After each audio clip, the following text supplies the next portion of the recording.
Welcome to the new Overlords Podcast, where we talk about video games. I'm Max, and with me is someone who is always ready to go on a buggy ride on the moon with us all, my co-host, Sema. Hello there, Sema. I am so ready for a buggy ride on the moon. We are going to talk about that today. Starfield did something really cool this week, some sort of surprise. We knew it was coming sometime. I didn't think it was going to come already, but they dropped it on Wednesday night, and we'll talk all about the space dune buggy car thing, along with a whole bunch of other stuff. Like some fun stuff that you're going to be doing next week, aren't you? So am I asking you? Because I'm about to ask you. So let me start the news thing. Yeah. Then I will actually ask you. Good news, everyone. So yeah, first up in the news, War Within starts tomorrow, doesn't it, Sema? Yes, it does. Tomorrow night, basically. So 6 p.m. my time. So World of Warcraft, War Within. You and I will both be playing it, I'm sure. Although there's a lot of things going on right now. There's a lot of things to play. So I wanted to ask you a couple things about it. We'll get to it by the end. Like, what are you going to do? But you mentioned a couple things that I saw in bullet points and headlines, but I'm not completely filled in on. So I wanted to clear up a couple things around that first, and then we'll talk about the interview with Chris Metzen, which I had a couple of bullet points as well. But so tell me about some of the features that are being added. They're going to be sort of game changer. Going to be game changers. Yeah. So there's a few things that we haven't had in WoW before. One of them is this feature called Delves, Delves, these are like little mini. They call them mini dungeons, so I don't really know what size that's going to turn out to be. People have played them on the beta, but I haven't. But basically, it's you can solo them, but you can take a group up to 5. But if you solo them, or you have fewer than 5 people, then you get the companions that the game supplies, so like AI companions. But what's cool about this, A, is that you can solo it if you want to, but B, to my mind, it's also a way, because you can play any role, right? Like if you say, okay, I'm going to be the tank, then that determines what 4 other characters you get, right? So like if you think, oh, I've never learned to be a tank because I didn't want to start by jumping into a dungeon with a bunch of strangers who want to run all the way to the end, right? You can go in there and practice your rotation as a healer or a DPS or a tank. So I think that's kind of a cool thing. Yeah. I mean, not completely unique. I know other games do that, but so I like it. You said, and some of them seem to me to be like little, almost like what we've got in Star Wars: The Old Republic, the instance bosses. Just like a room, like you would go into a cave and it might just be one boss or one set of fights. But some of them might be bigger than that. It looked like. Is there a random, like an RNG or like a procedural generation element to it? Not that I've seen mentioned. I think it's going to be like actual dungeons, like there'd be a list. Well, you can queue for them too. Yeah, I Like think you're right. They all look pretty crafted. Yeah. As well. Like here's just like a treasure room version of one. Yeah, so this is interesting. That's fun. The whole idea of providing more ways for people to try things out at their own pace is interesting. But another question I had related to that is the companions that will then like sort of join you. And I thought you could even do this in existing dungeons now, where you could go into a dungeon and have companions that come along. So because I've been so kind of focused the last few weeks, my WoW time in Remix, you can't do this in Remix, but there is a option in the Dungeon Finder that says, run it with AI companions. So that's already available, but I don't really know what that is. Or maybe that was just there because it was a precursor. I don't know. So you don't get to like pick the companions and have like a stable of companions that you get to like customize and dress up? I don't think so, no. Okay, that would be fun too. But just having some AI people come and join you, I think is cool too. But I think that delves will be available from day one.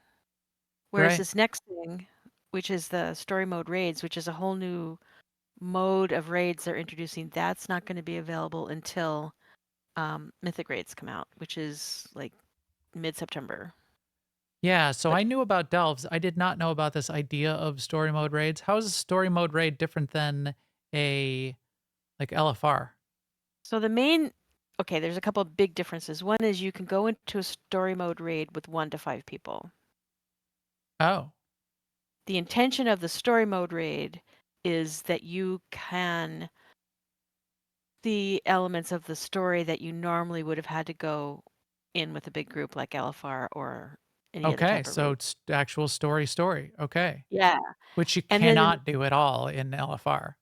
right, you can't do that in LFR. So, but another big difference is it isn't the whole raid. You just go right to the last boss. Oh, So I okay. guess what they're saying there is that the biggest part of the story probably comes with that cutscene that comes after you kill the last boss, you know? Yeah, So, like, it's a way for people to see those cutscenes that previously they would have had to go to YouTube if they cared to see them, interesting. or if they weren't gonna raid. Cool. Well, that is cool to be able to because the other thing that would be really nice to be able to do is to just like stand around and see the art a little bit and which Yes, you can always do right. for old expansions and I do that from time to time. And you But can it's kinda do current that in content. LFR if you wanna run backwards through True. the raid. True. And I've done that too. I've even done that in Yeah, dungeons. I have too.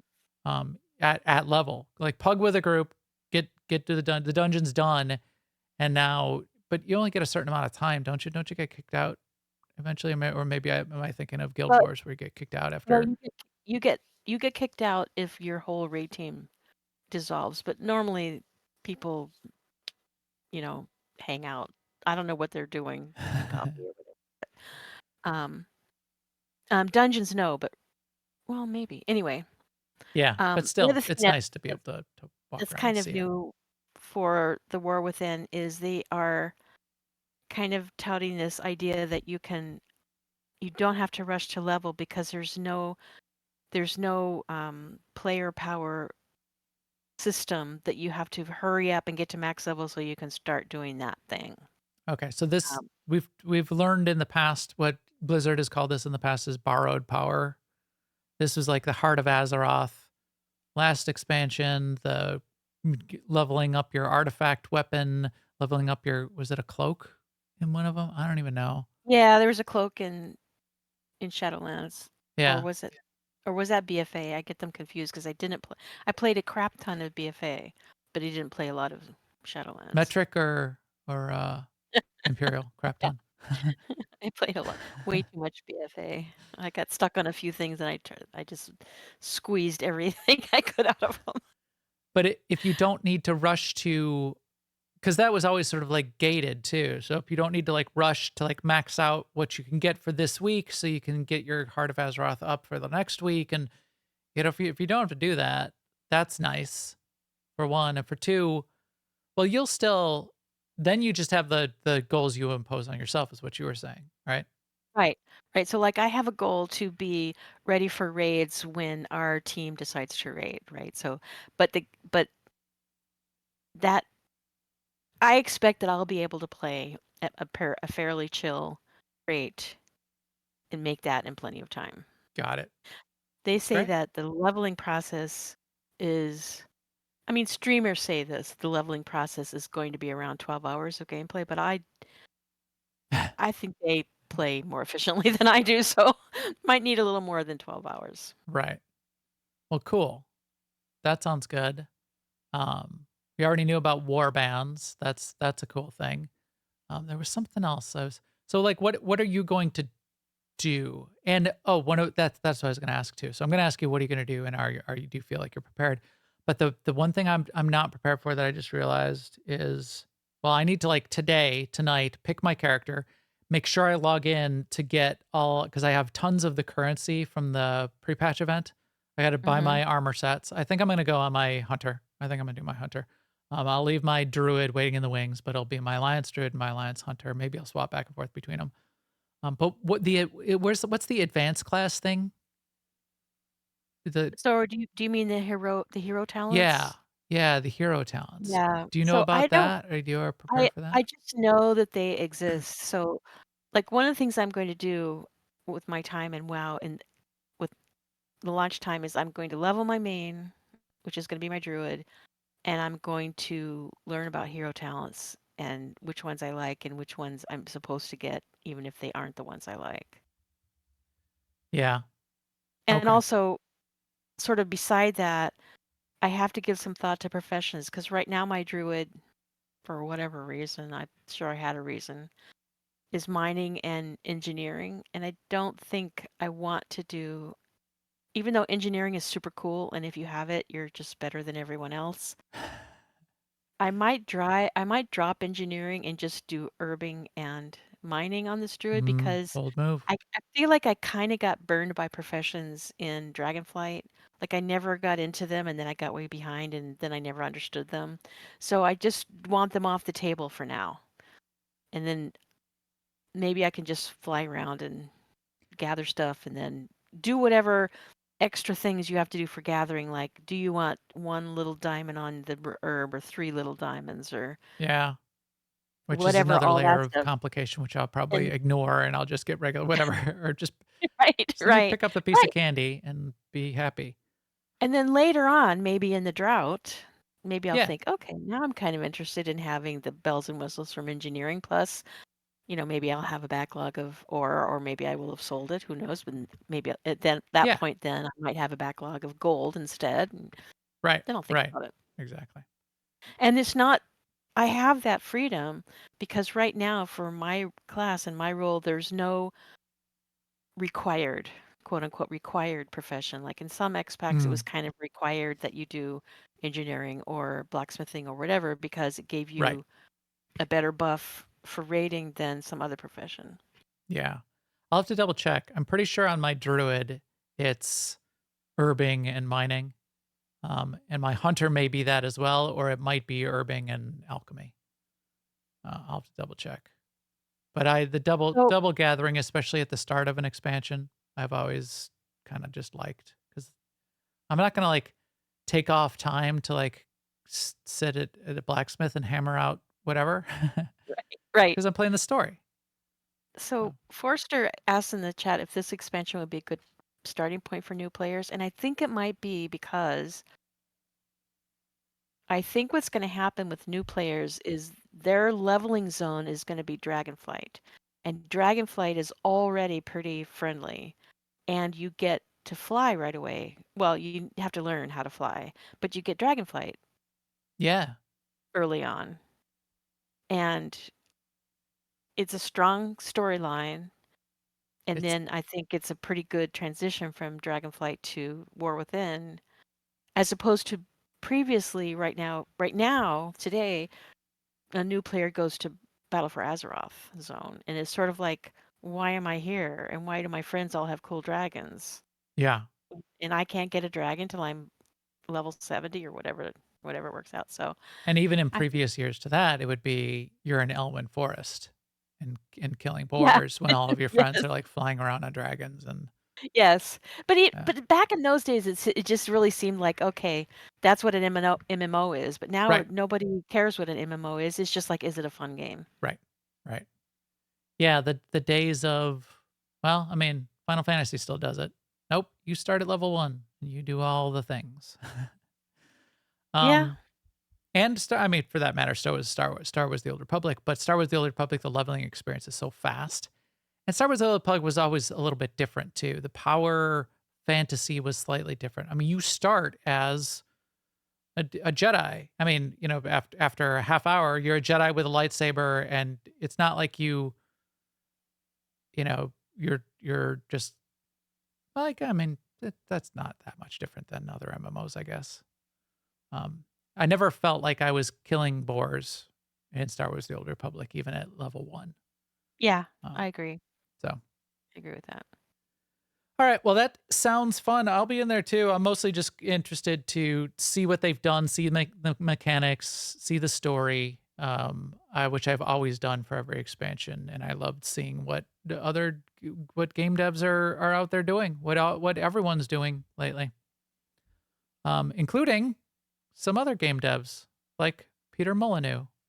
So, Wow, that's a segue if I ever heard one. so Peter Molyneux, Fable, and long storied history of the kind of things he's doing. He claims this might be the last game that he's going to work on. He's sort of getting to retirement, and he says I saw a side article that he said something like he's hasn't lived very clean these last his last half of his life, and smoking and drinking, and so he doesn't expect to be in good enough condition to be making it. That's a sort of really depressing thought. So let's get past that. Anyway, he did announce, I think this is another one of those announcements coming out this week, is a pre-announcement to Gamescom, but a new game that he's got coming out called Masters of Albion. So it's Albion is the Fable world, but this is not a Fable-ish game. So this is not like a Fable game, but it's a Hand of God city builder kind of game. So I've got some video here, and you said you did look at the video of Yeah. what it's got going on, and the way this works is you kind of overhead view Hand of God. You see this little town, and you can like move things around and add little buildings and pick up townspeople and move them over to another building. So now they're in charge of working at that building. And it even goes down to the micro level. Like you can go inside the building and with your Hand of God, make a little food, and you prepare the food and you give it and you make the little townspeople eat it. And if you make bad food and they don't like it, well, their happiness is going to go down and they're not as productive. And you can set up like little production lines, and you're moving things back and forth. You're grinding the mill, you're moving it over to the bakery, and it bakes the bakery. It's a really cool kind of Hand of God's city builder. The reason It does look cool. it fascinated me, this seems like a perfect game for Peter Molyneux to kind of make. It does have an old school feel to it, and once I started looking at it, it reminded me of a game that I really liked in the like mid 80s on the Commodore 64 and Amiga. It was called, so first shout out to the YouTube player, Jim Plays Games. So Jim Plays Games had a video of this. It's a game called Populous. So Populous was way back in the Amiga Commodore 64 days. I loved the game Populous, and it was this kind of like Hand of God city builder kind of game at the time. In all 8 of the bits that it had available. Like you can see in the video we got, but really cleverly implemented at the time. The controls kind of like built into the screen. It was basically you're just clicking around, and you would click on a control on the left to like scroll around, or click on a little ability, and then click on the main part of the screen. There's if you're looking at the screen here, the book part that's in the upper left, that's like a mini map. And the main square area is a live view of the land. And what he's doing now is like you click to raise and lower the land. And because your little population has like built in an area, if you like flatten the land around them, they're able to build like bigger and bigger castles. There's like little resources to go after. So city builder, Hand of God, and you could like move things around a little bit and click around. Totally reminds me of Populous, this new game that he's got. Like here, there's this little church building, and as the land sort of like gets terraformed around it, more little settlers will come over to it and build it up and do stuff. See, it's already sort of like getting built up into a bigger thing. Yeah. So Yeah, I see the connection now. Yeah. yeah. At first when I mentioned it, you're saying you didn't. He just wiped out their building. It looks so different. It was hard for me to see, but now, because I wasn't catching the God of Hand part. So like to me that I just thought of that as like a cursor, which it is a cursor, but I see what you mean now. Yeah. Yeah, you don't play as any of the people. You play as like a sort of like a force of nature over, you Although know, in this game you can play as one of your town's heroes.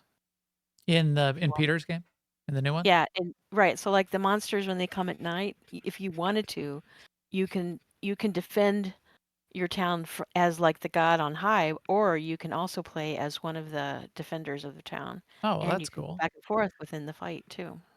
They mostly come at night. Mostly. Mhm, mhm, mhm. Yeah. All right. I see. You like You know what this is the making dude me with the think club. too?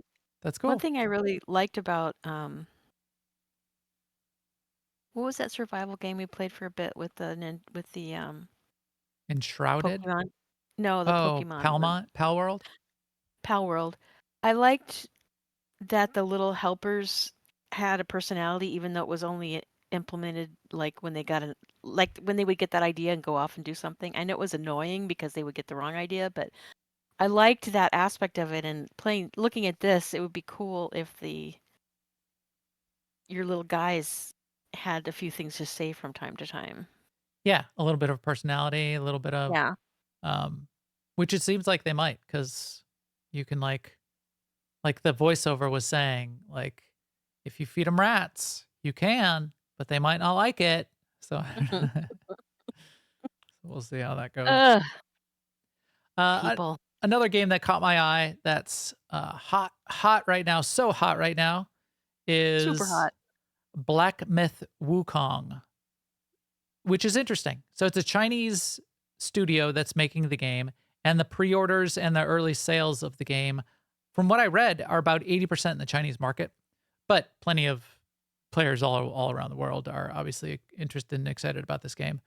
Uh, but that was interesting to me. The other thing that made it interesting is that it's definitely an Unreal 5, using all of the features of Unreal in the game, like nanite, which if you look at the ground, how there's a whole bunch of rocks all over the ground. Those rocks are modeled as physical objects, and they do that with this nanite system, which makes it look really cool and real. And the lumen, which is the way light, sort of like dynamic lighting is affected off us. So you can sort of see on the left here where there's like light filtering through the leaves. Those are some of those kinds of effects. But you're basically playing as the Monkey King. So this is Journey to the West as like the lore background, which is super core lore in a lot of East Asian um, mythology to games and movies and everything. So it seems like an obvious place for this to be set for a Chinese game. But it looks really pretty to me. And this guy who did the review on this, because he did a really good voiceover. He was Jack really good. Frags. He's Yeah, got 4 million subscribers, so to the he's extent where I being went to see what rewarded. other videos he had, because yeah, he has this calm way about him, pretty chill, but also he just has great diction. You can understand every word, and he talks about Good, he manages to cover the thing without being frenetic. right? Yeah, well informed viewpoints. Yeah. Obviously, had played it enough to know, to be able to speak from a position of authority. He also has a what was it? Was And he at the, British or right. At the same time, he had Australian time to accent? say things like, "Oh, what's this? Oh, tiny piece of gold." Right, right. Um, all in all, it seems like there's very light on the lore. It's the setting is full of the mythology, but there's like little story points apparently, but very light. Very light on the RPG part. You can like upgrade some things as you go along, and you get up weapon upgrades, and you can upgrade your weapons. But mostly it's you run around and fight things, and it's divided up into chapters, and you fight some things. You fight some small things, you fight some medium things, you fight some small things, and then at the end of the chapter, you fight a big boss. So cool.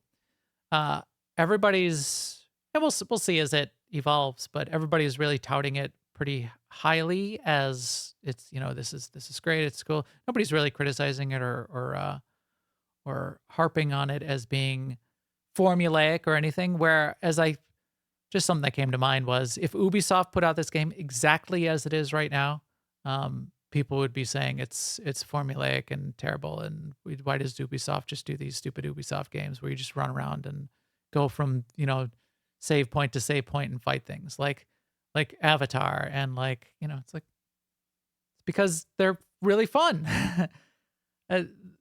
Because they're really fun. And this also looks fun in that way, especially if you're into that kind of game. But I don't know why. Well, we debate it. We don't know. I don't need to debate into my rant again about people. It's the same question of why criticizing Baldur's Gate 3 had no criticisms. This game has no criticisms. Right. It'll come. Well, yeah. You live long enough to see yourself become the villain. You act the hero, or you survive long enough you die the hero, or you live long enough to see yourself become the villain. So that's. Forrester says in the chat room, Ubisoft will get their chance next week. They're already bashed. They're already, there's already rant videos about how terrible the game is already for Star Wars Outlaws.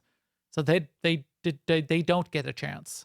They're already, the YouTuber elite dudes have already decided that that game is trash, which is the sad part of that whole approach. But that's a vocal minority speaking to a vocal minority. Normal people in the world don't think that way. So that we don't have to get too wrapped around the axle as far as that goes. Speaking of Forster in our chat room, he brought this to our attention, which I wanted to throw here in the news before we wrap up. The studio called Blur has been famous for a lot of our favorite games and creating the super high rendered trailers and like the story trailers for a lot of those games. They've definitely done some amazing ones for Star Wars: The Old Republic over the years and are masters of the craft. They're coming out with a new series on Prime Video, and it sounds like it's going to be about a 15 episode series where they're going to be, and it's called Secret Level. They're going to take 15 settings of games and put out a Blur animated episode, was what it sounds like, of stories within each of these settings, which I think is brilliant. I'm so in for this. I mean, and I think it could have like a ping pong effect too. Like I could watch a Blur video about probably any game and it would make me want to play that game. Right. And then if you already have a game that's your favorite and they do an episode, you're just going to love Blur all the more. We've said this over and over every time we see one of those Blur trailers, which is just do a movie. Just do a full please. Right. I would watch that movie. Why wasn't the Warcraft movie just an extended version of a Blur, whatever Blur's done for them over time? Yeah. And now they took most of that in-house, and I like the World of Warcraft movie though. But the point, even their in-house animators would make a great movie. Yeah. Don't let Hollywood get their fingers into it. Keep it within the game, the game industry. So what were the 15 games? Let me go back to that. We have the technology. We have the technology. We will rebuild them.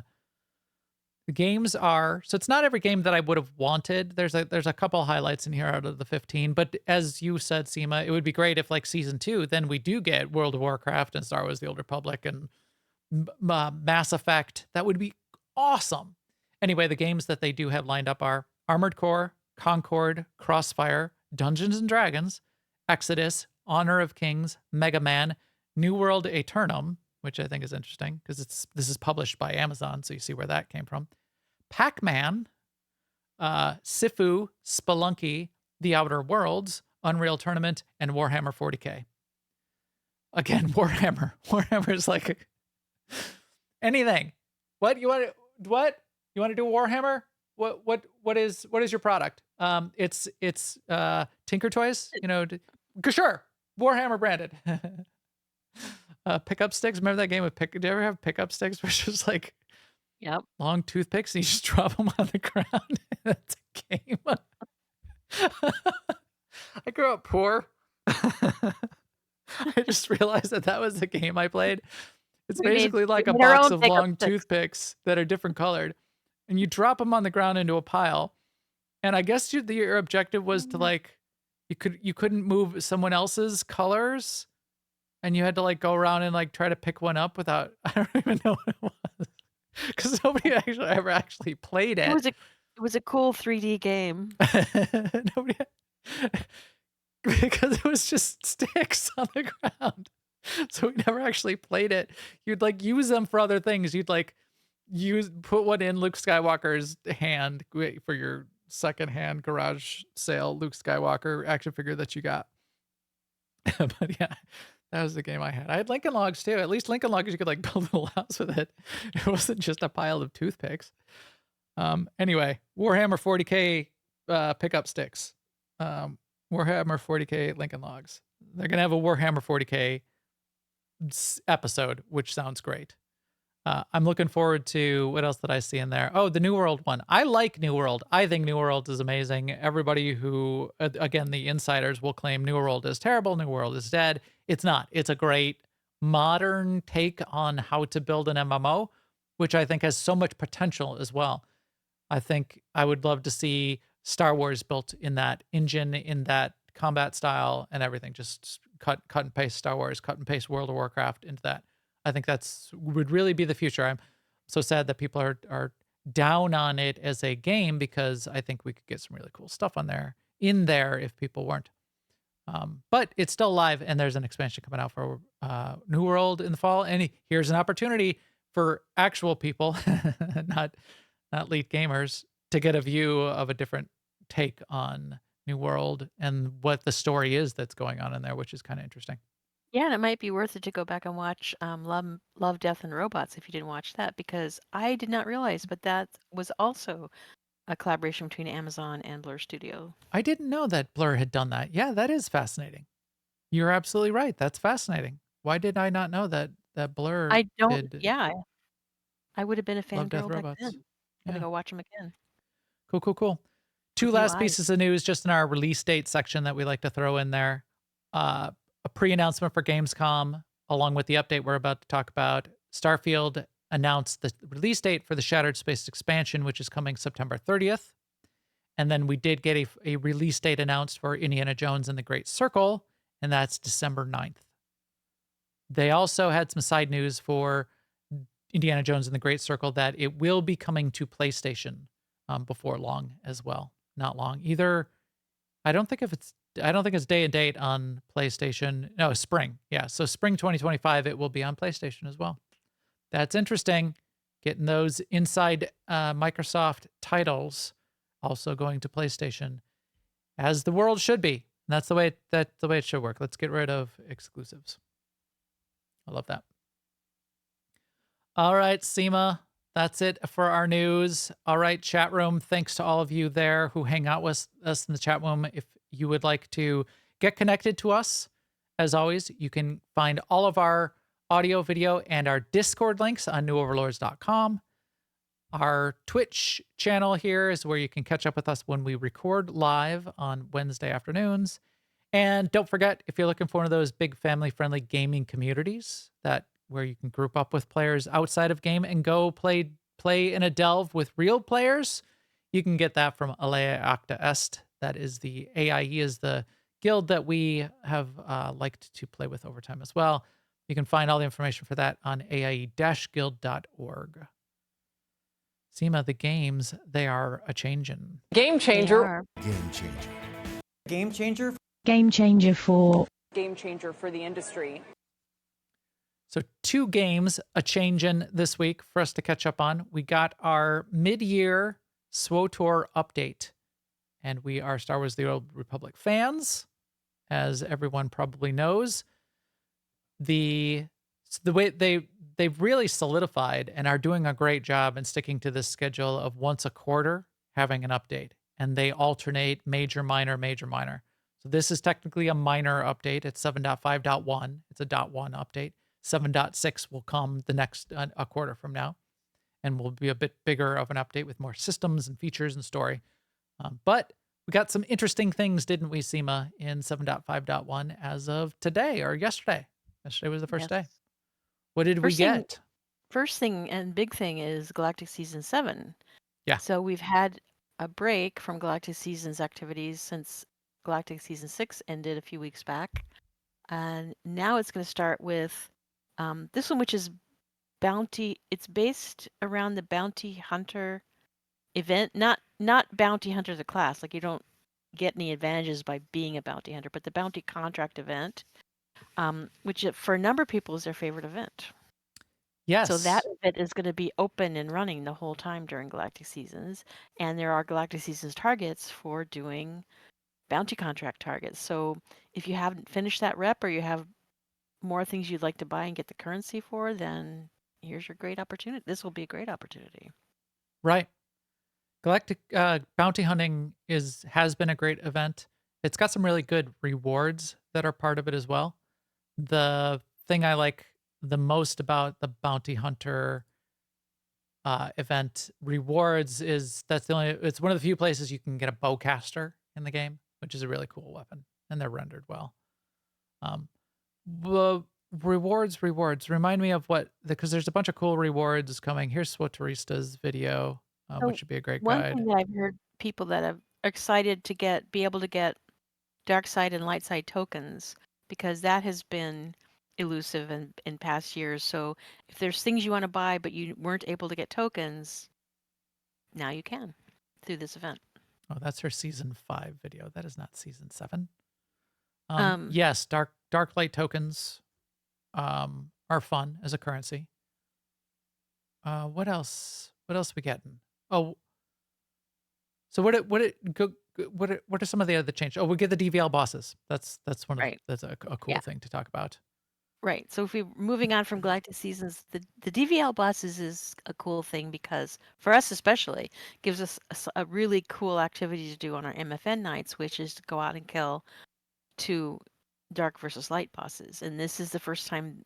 Is it the first time they've been back in the game, or they've always been there, just hard to find? I think no, I don't think they were in the game anymore, which is interesting. I don't remember when they were sort of like taken out though. So But it is a group activity. It does take a number of people yeah, to kill these bosses. so they're either Sith or Republic characters. They have names. We don't. They're not like integral to the lore or anything, but they're people. Actual like human and Sith, not like a big monsters. But there's how we counted them up last night, and Cal today and Tor had a good rundown of them. It's about 20 of them, and each week a couple more different ones will be available, and they're in different places, and it's group content. And the opportunity to have group content that we get to go and seek out and play with our friends, especially like on our Tuesday night thing. More group content, I feel is always better. So I'm glad to have those as a key part. And it's turning out in my mind to be a bigger part of what they've added in this season than other parts. It's like a content update in a lot of ways. Yeah, I mean, I compare it to like seasons where we've had a stronghold or a companion. I like this. Right. Then they also changed in the season the achievements. So there's always been a series of achievements, and the achievements meant you needed to like do all of the objectives, complete the season, and not only complete the season, but like, over complete the season, do 100 objectives, not just the 80 you need to complete the season. And in the past couple seasons, it's been a challenge for some of those extra meta achievements. They kind of backed off on it this time. So instead of having like a rep grind or an extra currency that you need to collect, 1,000 of or something that's really hard to go find, they've said basically the DVL bosses are the most difficult part of it. Still do 100 objectives, but kill over the course of the season, get 40 kills on DVL bosses. And that's not difficult. And it might sound like a lot at the onset, but again, this is over the course of the 20 weeks of the season. You kill a couple a week if you want to do it that way, or you could practically get this done in a week. I think Right. there was a couple groups that were just over and over killing them because they respawn relatively quickly. You need a sizable group to fight them, but if you've got that group rolling, you could easily get 10 kills done in a half hour. We could probably get all 40 kills done in a couple hours. If you had a really a group that really wanted to do it that way, which is cool. What else did we get in this update, this 7.5.1? Sema? We got, as promised, a couple new date nights. One Yes. with Eric Jordan, which is notable for us because we're big Timothy Almondson fans, even though I can't say the name. Yes. I love that guy. Yeah, and he came back to voice these. It Yes. was him Yes. voicing them. So Right. they're so lucky, this kind of studio that's got these high-end voice actors, which are all just amazing people, but to even get like stars like Timothy Omundson in there as Yeah. well, that has to be really fun. Yes. And Vet is the other one. So. Yes. So what they're doing with these, especially these .1 updates, and they're going to do more and more of these over time. It's a feature that they've really come to like. They did the first set last update. So it might be just like 2 more added every single update, so 8 a year. But it's these little date nights, and it's a little bit of story. It's only like a 5-10 minute thing, but it's an opportunity to connect to and get little voiced interlude with some of these characters that are integral to maybe your personal story. It might take a while to get around to the one that maybe, if you've only got one character, if you got the bounty hunter and it was Mako or whatever was your main companion, it might take a while to get around to getting the date night with Mako, but hopefully they'll get those over time and you'll be able to, we'll see them, more and more of them, and players reacted really strongly and well to this kind of thing. I'm so on it. I don't date my companions very much in the game, but it's very well received. So I think they should definitely keep doing them. Yeah. It's sort of like when they add a new Warzone. It's sort of like, I'm happy for them. Right. I love that for you. Yes. Except I mean it. Except I mean it. And that it's not a sarcastic, backhanded insult. We got a server update, didn't we? So Shea Vizsla was the new server that was opened in the Australia Pacific region. And basically what they said here, all transfer restrictions. We didn't track down exactly all of what this means, but all transfer restrictions to the Shea Vizsla server have been removed. So there was restrictions on what you could bring over in terms of credits. There was restrictions at the very beginning on bringing characters over at all. I feel like the credit limit was the only restriction left. Was that the only restriction But left? Okay. I could be wrong on that. So now it's a free-for-all over there. But if that gets more characters over there, it's a little bit quiet right now because there have been these restrictions. That might spark some population growth over there. I feel like it's more quiet over there now than it was in the beginning. Yeah, well, we'll see this week now that these the final restrictions have been removed. If that, over the course of the next couple of weeks, if that sparks more of a population move again. They also made these gearing adjustments, which don't matter as much for us because we're elite. We've got all the gear, but I think this is a good thing in general for any game design approach is to, at least over time, cookies. These cookie things need to go away. See, it ruined it. Now it's gone. I said, okay, here we go. To make it easier and easier for players who aren't the elite players running the nightmare highest end content to still be able to have a gear progression path for them. Because a key part of RPGs and a key part of MMOs is gear progression. And yes, maybe you don't need it. And yes, maybe you don't quote unquote deserve it in the eyes of some people. But that's a key part of the game. And to be blocked and not be able to continue to progress your gear just does not feel good. And if 80% of your population isn't, or 95% of your population isn't running that highest end content, I like this idea of games still providing some sort of long-term journey, long path Mm-hmm. to get the gear. Right. And what And they've done now is they've just made it slightly easier. right. I think it's has more impact with flashpoints and such, or maybe early ops, but not so much for us, right? Because like you say, we're already geared. And it also there's no path yet. I hope they're going to be a path, but for the stuff you get from Conquest, the Conquest crates, like the Yes. Noble Decurion, that Well, would be a great thing. I believe there is. No, I thought they even mentioned it here. That you could turn in, or maybe, yeah. Daily and heroic missions will reward a noble Decurion distribution chest. Okay. Then I thought you could, the corollary was you can trade in, well, noble Decurion isn't listed down. Where do you get elite? I think maybe you need to do master mode flashpoints and you can get all the way to the top gear, Yeah, but but not the okay, noble. You're right. not starting from the Conquest stuff. Yeah. So yeah, vet flashpoints is the minimum. So you have to be able to get vet flashpoints, and then vet flashpoints will get you a long journey, but then all the way up to the highest possible gear in the game.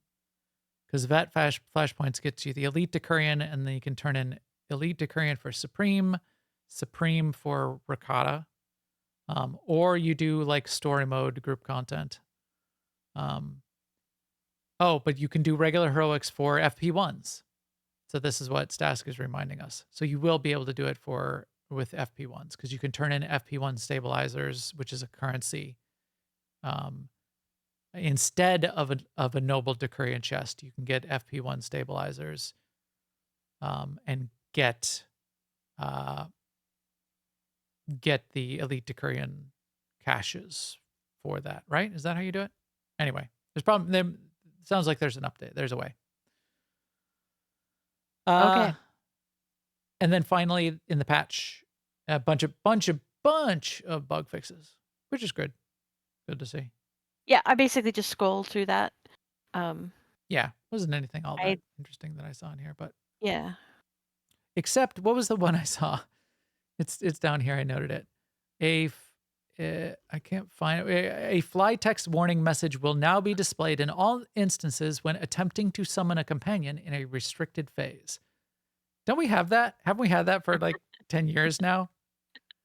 I think what this means, because I had the same reaction, I think what this means is if you're in a story situation where you cannot summon your other characters, the only way you find out is like you try to summon them, or you look in the companions list and it's got a little padlock by it. Okay. And now I guess when you try it, you're going to get red thing saying, "Sorry, can't do that. Restricted phase." So there's a red pop-up when you, it's almost a bug because it doesn't actually apply, but in group content, like say you're in an 8-person operation, you got 8 people. You can't summon any companions in an operation anyway, but a red text still for 10 years now, it has popped up when you're like zoning in that says you cannot summon your companion in a group content phase. And sometimes it pops up just when somebody else zones in. Yeah, just at random times. And it's a running joke with us. So our group will call it out. We'll be like, guys, stop. I got an announcement.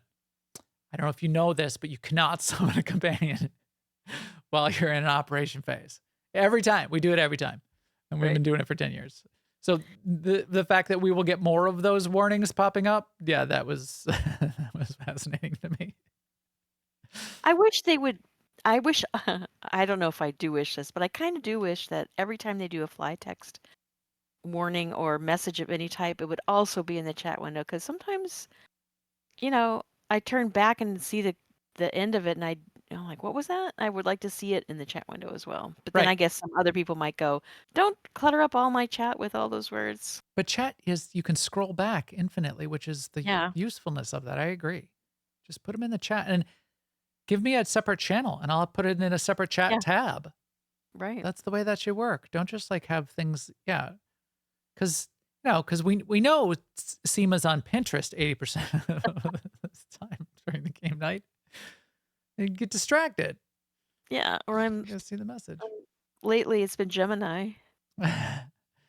Is it? Mm-hmm. Well, post show chat, we're gonna have to talk about Gemini for a second. Cause I got a separate story about Gemini. Let's get to our final story of the evening, which I love. So Starfield put out an update that said last night, we knew that they were working on this because they had like little teasers and they showed some of their dev studio working on this. But they said, yep, it's here now. The eve of Gamescom, they dropped the update. It just showed up yesterday. They announced it yesterday and it happened yesterday. They added the vehicle, the ground vehicle to the game that they had sort of been promising. And they did a great job with this. So many little details, really good modeling. The way it came out, I really appreciate. So great job, Bethesda. Bethesda. I almost said BioWare. Great job, Bethesda. Just all of the little details. If you ever wanted to like get the feel of riding the lunar lander, the dune buggy that the astronauts rode around on the moon, you can go to Earth's moon in Starfield and ride this thing around. It's NASA inspired, but it's got jets on the bottom, so you hit spacebar and you get like the boost on the bottom, so you can like take it off some sweet jumps. And then it's got a jet on the back, so you can get like, it's sort of like the sprint. And it's got an energy cannon on the top. So if you got like aliens coming after you or bad pirates, you can shoot them, which is really cool. But all the little details that they added into the game are super cool. So you can see in this video clip, your companions, you get one companion that you can assign as a follower in Starfield. And if you have a companion with you, if they're a human companion, they'll ride shotgun. And it's fully animated. The vehicle just appears when you land your spaceship, but the human companions will climb in, and your character climbs in when you press E to mount, and the human companions climb in to jump in. It's fully animated, and they climb in there. They ride shotgun, and it looks really, really cool. The robot companion Vasco, he climbs into the back. So it's like a little, it's like a little pickup truck tray in the back.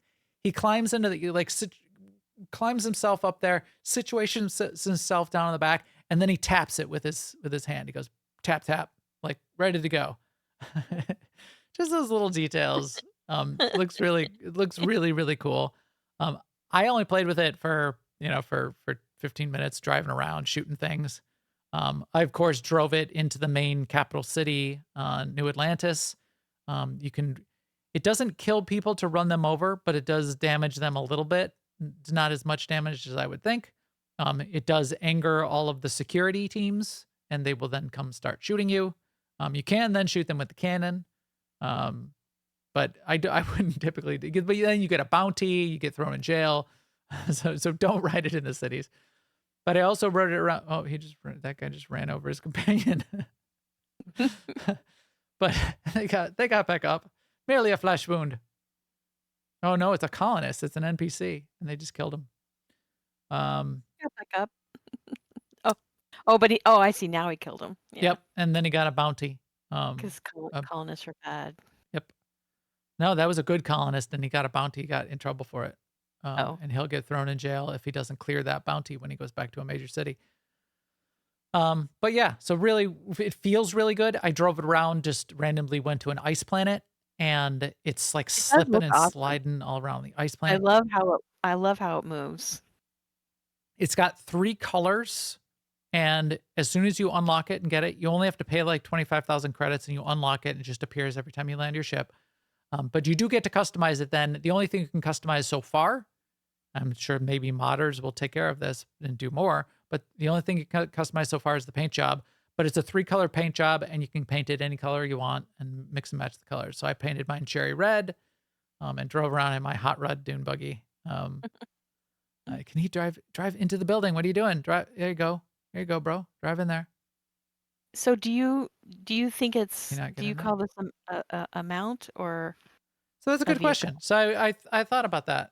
Is this is it a mount and comparable to other mounts in like MMOs? Like we have our speeders that we can drive around in Star Wars: The Old Republic, or your dragons that we can now ride around in World of Warcraft.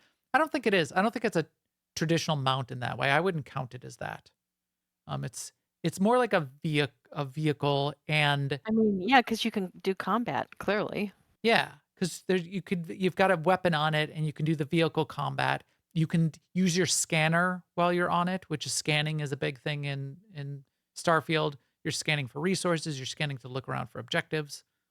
Look at this, is so cool. See that ship that just landed? This is not a scripted event. This is just one of the points POIs that everybody criticizes that are terrible. Look, and he's just like driving the dune buggy on top of this ship that landed while all the random pirates are shooting him. But yeah, it's a vehicle. But there's Does vehicles. does it have a health bar? Like, is there some point where it's just going to explode and he'll be on his feet? Yes. So that health bar you see on the lower right, is the vehicle's health bar, and it will I get mean, I knocked just out see of myself commission. on the lower right, but Oh, yeah, it's behind. It's behind Sema. You're covering it up, Sema. Move yourself. it's what I Oops. do. I cover That's up. not Sema. That's not Sema. It's There we go. fine. We get it. There we go. We moved Sema. Yeah, so it's got a little health bar and an energy bar for the weapon. And if you right click to zoom in on the weapon, if you've got the skills unlocked, it does a little bit of, it slows time a little bit if you've got the skills unlocked. So it uses some of your weapon skills. Close up, the detailing on it is really good. You know, it's got like little bits of wear on it. It's got, you know, independent suspension for each of their wheels. Nothing's ever enough. I was in the Bethesda Discord, and there's people saying, I noticed the propulsion axles aren't as fully rendered as they should be. It's got independent suspension, and it's got springs. It slips around on ice. It fishtails all over the place on ice. Just have fun. It's a toy. It's the human condition. Yes. I bought bacon at the grocery store, and now I wish I had bought 2 bacons. Never enough. Never enough bacon.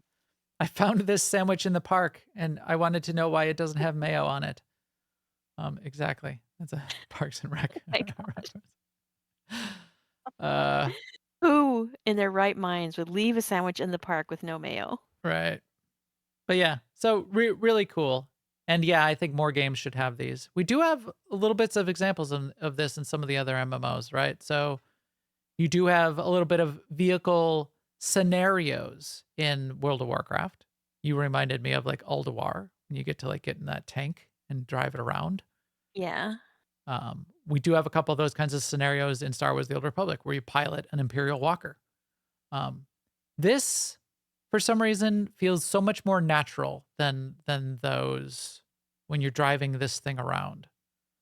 You don't have like an ability bar, which is what you tend to get in some of those other games, and that's kind of it's like you get thrown into a scenario in Star Wars: The Old Republic. You get put into an Imperial Walker. But the Imperial Walker, for whatever reason, is like equal in power to your lightsaber. Right. So, and it's slower too because it's stomping around. So that's fine. I get that, but it should be way more powerful than my character. Yeah. When he's not in a walker. Right. It should be this awesome, crazy power fantasy, and then it would feel really good. It shouldn't make me want to get out and just hit people with force lightning. Which sometimes those vehicle scenarios in World of Warcraft, same thing. You know, I run the Oculus dungeon, and now you're on this little dragon thing, And now you've got a special ability bar for your dragon. Isn't this fun? Well, kinda. Not so much.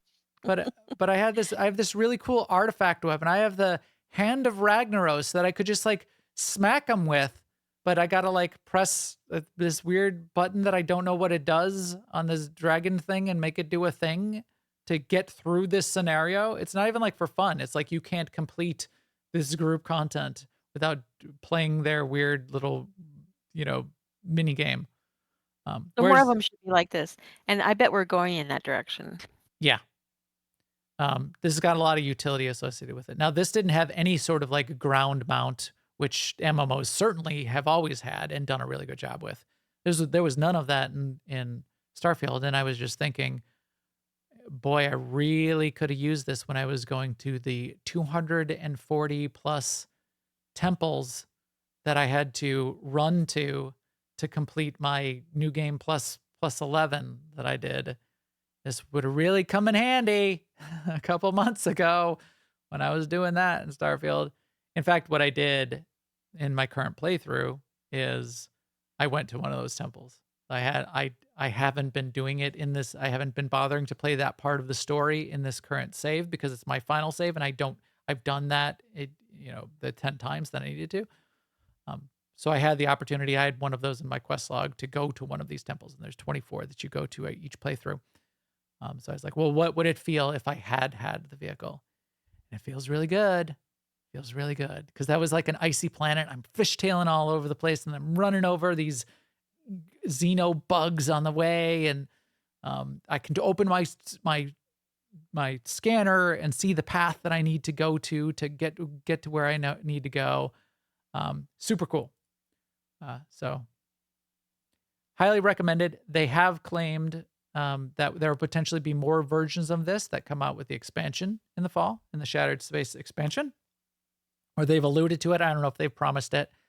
And do they have something like this in No Man's Sky?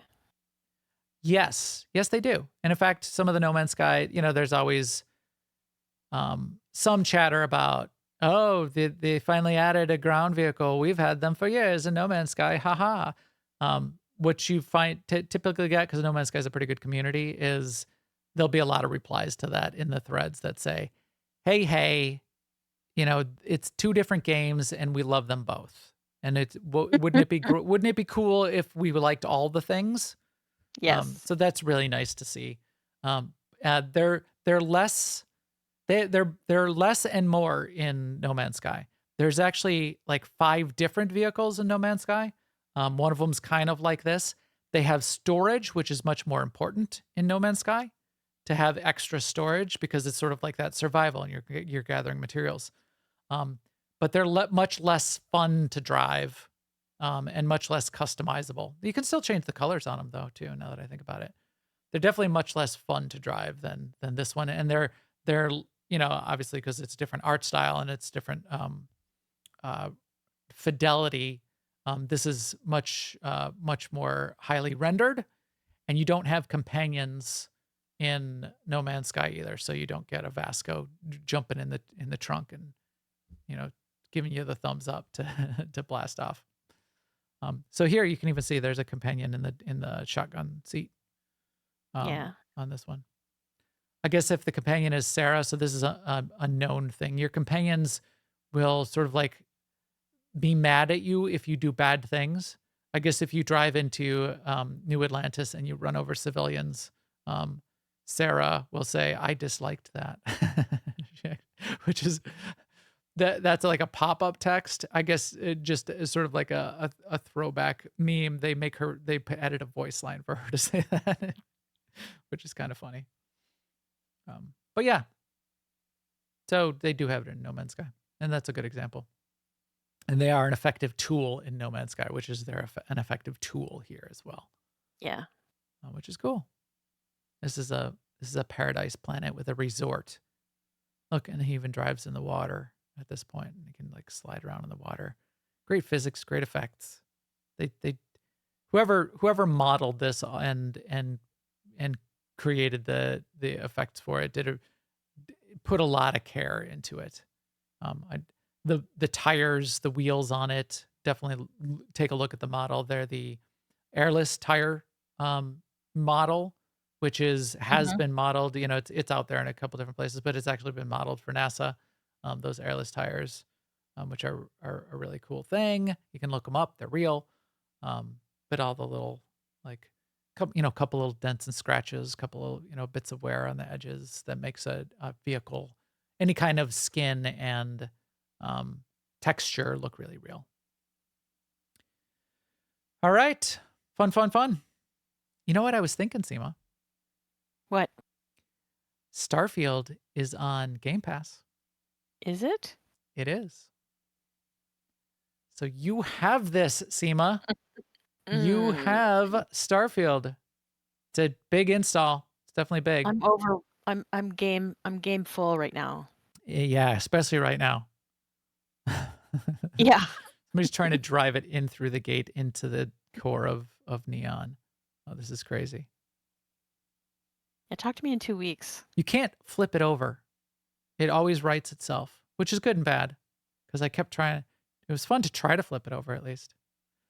Yeah. All right. So we'll keep that in mind, and maybe Sema will give us her hot take on Starfield and driving around the Rav 8. What is that? What they call it? I forgot what they gave it. Rev 8 is the name they gave to the vehicle.